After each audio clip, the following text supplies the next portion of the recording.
hamba Allah, permasalahannya adalah Pak Ustadz, saya memiliki teman, tapi tidak dijelaskan apakah temannya laki-laki atau perempuan, tetapi yang jelas adalah mereka berencana untuk menikah karena sama-sama sudah saling menyukai. Yang jadi permasalahan adalah teman saya Islam, tetapi yang menjadi calonnya adalah non-Islam. Nah, bagaimanakah cara prosesi pernikahannya? Mengikuti prosesi agama Islam ataukah non-Islam? Demikian Ustaz.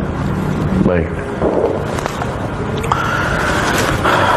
Pertama sekali saya mengajak seluruh saudara saya kaum muslimin untuk tidak menikah kecuali kepada atau sama kaum muslim. Karena Allah Subhanahu wa taala mengingatkan dalam Al-Qur'an, A'udzu billahi minasyaitonir rajim. Wala abdun mu'minun khairum min musyrikin walau a'jabakum. Seorang budak laki-laki. Budak ini artinya bisa diperjualbelikan, gitu kan? Tapi dia mukmin, muslim, jauh lebih baik. Walaupun orang musyrik ataupun walaupun ada daripada orang musyrik, walaupun orang musyrik itu mengagumkan buat kalian. Dibalik juga oleh Allah SWT, wala amatum mu'minatun khairum min musyrikatin walau a'jabatkum. Dan seorang budak wanita, ya, jauh lebih baik, mukminah jauh lebih baik daripada budak, ya, orang bebas tapi wanita musyrikah, wanita kafir, walaupun kalian kagum, jatuh cinta, suka dengan wanita kafirah tersebut. Alasannya apa? Allah mengatakan ulaika yad'una ilan nar wallahu yad'u ilal jannati wal maghfirati bi'idznih. Karena mereka itu mengajak ke neraka, sementara Allah mengajak kalian kepada surga dan pengampunannya, gitu kan? Dengan izin Allah Subhanahu wa taala. Jadi untuk di pembukaannya saya mengajak agar kaum muslimin menikah dengan sesama agama. Itu jauh lebih baik. Minimal pada saat misal ini kita berbicara buruknya terjadi perceraian. Pada saat terjadi perceraian, maka minimal anak anda pada saat ikut dengan istri anda misalnya, ya, atau ikut dengan suami anda, minimal anak-anak itu tidak akan murtad dengan izin Allah Subhanahu wa taala. Meninggal dalam keadaan Islam lah. Ya, seburuk-buruknya seorang muslim tidak mungkin membiarkan anaknya pindah agama. Itu minimal. Baik, pertanyaannya sekarang, apa hukum menikah dengan beda agama? Kalau laki-lakinya kafir, perempuannya muslimah, haram secara mutlak. Allah Subhanahu wa taala mengharamkan masalah tersebut dalam firman-Nya, A'udzubillahi minasyaitonirrajim, tentang wanita-wanita sahabiat yang sudah hijrah dari Mekah ke Madinah. Ya.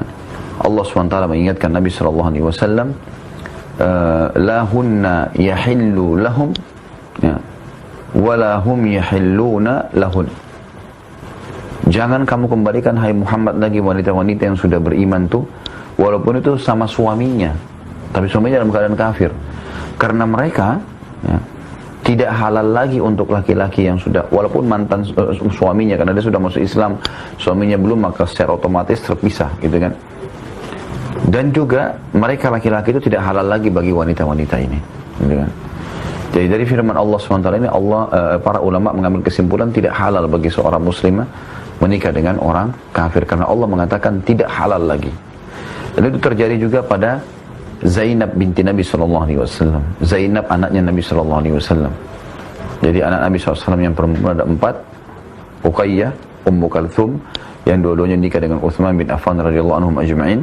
Kemudian anak ketiga dari perempuan yang 4 ini Zainab, kemudian Fatimah. Zainab ini menikah dengan As bin Abi As, atau biasa disebut juga Abul As. Abul As ini pada saat, atau As bin Abi As ini pada saat Nabi SAW diutus menjadi Nabi, dan Zainab beriman pada risalah ayahnya, ternyata dia tidak. Dia nggak beriman pada Nabi SAW. Apa yang terjadi? Nabi SAW pisahkan langsung, terpisahkan secara otomatis, nggak boleh serumah, dianggap sudah bukan suami istri, gitu kan. Bahkan Abul As atau As bin Abi As ini sempat masuk bersama pasukan musyrikin di perang Badr ke Madinah, ingin menyerang, ya, mantan mertuanya. Kemudian dia masuk menjadi tawanan, dan setelah dia lihat ternyata akhlak kaum muslimin sangat mulia, maka dia tertarik masuk Islam. Setelah itu dia kembali ke Mekah, dia kembalikan semua aman-aman yang masih ada di naungan dia, ya. kemudian dia kembali ke Madinah dan masuk Islam, dia syahadat. Dia syahadat, Nabi SAW kembalikan langsung. Itu pun dikembalikan tanpa akad nikah, karena memang dasarnya suaminya cuma terpisahkan, nggak boleh bersatu karena masih dalam keadaan kafir pada saat itu. Riwayat Zainab dan Abul As ini juga diambil kesimpulan oleh para ulama, nggak boleh lagi disatuin kalau wanita muslimah sama laki-laki kafir. Kalau terbalik ya, perempuannya yang kafirah dan laki-lakinya muslim, maka dilihat dulu, dirincikan. Kalau perempuannya itu ahli kitab, Yahudi atau Nasrani, Yahudiyah atau Nasraniyah, gitu kan istilahnya gitu dalam bahasa Arab, maka hukumnya boleh dinikahi sesuai dengan firman Allah SWT dalam surah Al-Maidah. Ya. A'udzubillahi minasyaitonirrajim, yas'alunaka ma ada al-yawma uhilla lakumut thayyibat.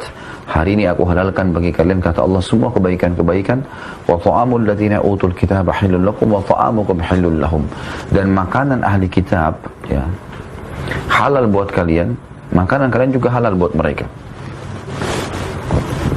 Selama makanan itu bukan yang diharamkan dalam agama, maka kita boleh mengkonsumsinya.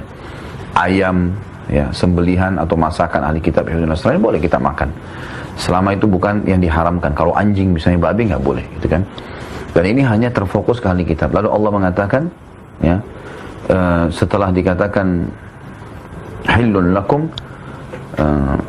lalu Allah melanjutkan dengan perempuan, ya, wal muhsanatu minal mu'minati wal muhsanatu minal ladzina utul kitaba min qablikum idza ataitumuhunna ujurahunna muhsinina ghaira musafina wala muttakhidhi akhdan. Laki-laki atau perempuan? Saya sudah jelaskan tadi, kalau laki-laki bagaimana, kalau perempuan bagaimana. Kalau perempuan muslimah maka tidak boleh secara mutlak menikah dan tidak sah pernikahan mereka walaupun mereka menggunakan cara Islam, kecuali si laki-laki ini mengucapkan syahadat, dia masuk Islam, itu lain. Tapi kalau tidak maka tidak boleh. Kalau laki-lakinya muslim, perempuannya ahli kitab, boleh mereka menikah dengan cara Islam tentunya. Laki-laki itu harus mulia, ya, dan agama Islam adalah agama yang benar. Makanya kata Allah SWT dalam Al-Quran, dan harus diyakini itu. A'udzubillahi minasyaitonirrajim, inna dina indallahil Islam. Agama yang diterima di sisi Allah hanya Islam, gitu kan? Dalam ayat lain juga Allah berfirman, A'udzubillahi minasyaitonirrajim, wa man yabtaghi ghairal islami dinan falan yuqbala min wa huwa fil akhirati minal khasirin. Siapa yang coba-coba pilih selain Islam sebagai agamanya, maka tidak akan diterima darinya dan dia termasuk orang-orang yang rugi pada hari kiamat. Jadi memang tidak bisa, gitu kan? Nah, jadi di sini dilihat ya, dengan cara Islam, kalaupun dia harus menikah dengan ahli kitab. Kalau wanita dengan ahli kitab sudah jelas mutlak juga tidak boleh. Ya.